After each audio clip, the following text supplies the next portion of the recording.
Keys, how you doing? Damien Keys here. So today I want to talk about YouTube demonetization and more importantly, how this can affect your channel. I'm a massive fan of YouTube for bands, and especially because this week Facebook has changed its algorithm and it's going to be harder to get reach on Facebook, and I think a lot of bands and marketers will be looking around for other channels to grow on.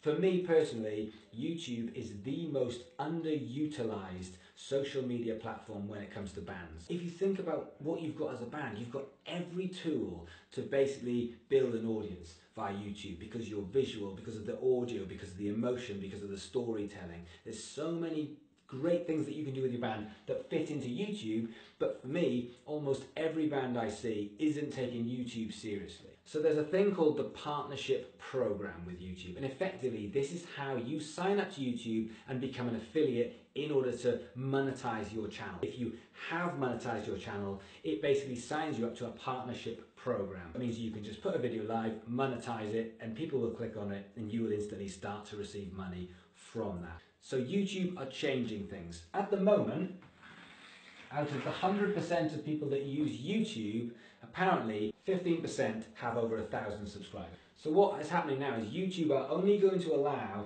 these 15% to actually monetize their channel. And also on top of that, these 15% have to have one other criteria, which is they also need 4,000 minutes of playtime.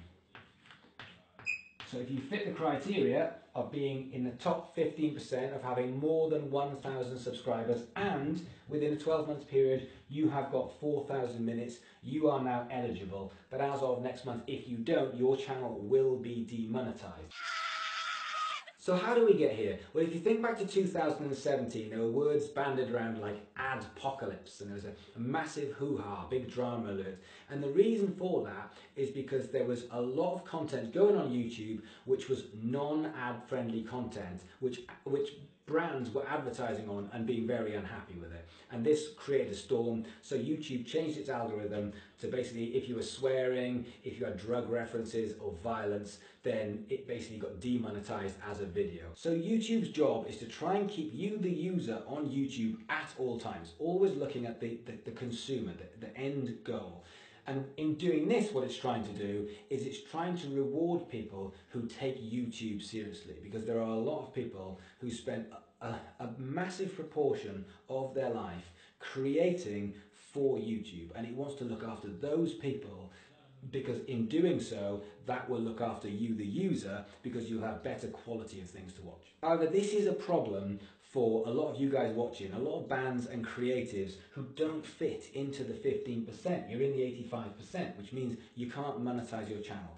Is that a massive issue? Well, if your channel's that small, you're not going to make much money anyway, but it's not very inspirational, and there are plenty of YouTubers out there that take a lot of pride in their work and make fantastic content that are still going to be in this, which is a shame. So an example of that is George Holliday, who's a friend of mine that I absolutely love what he does. He's a phenomenal musician.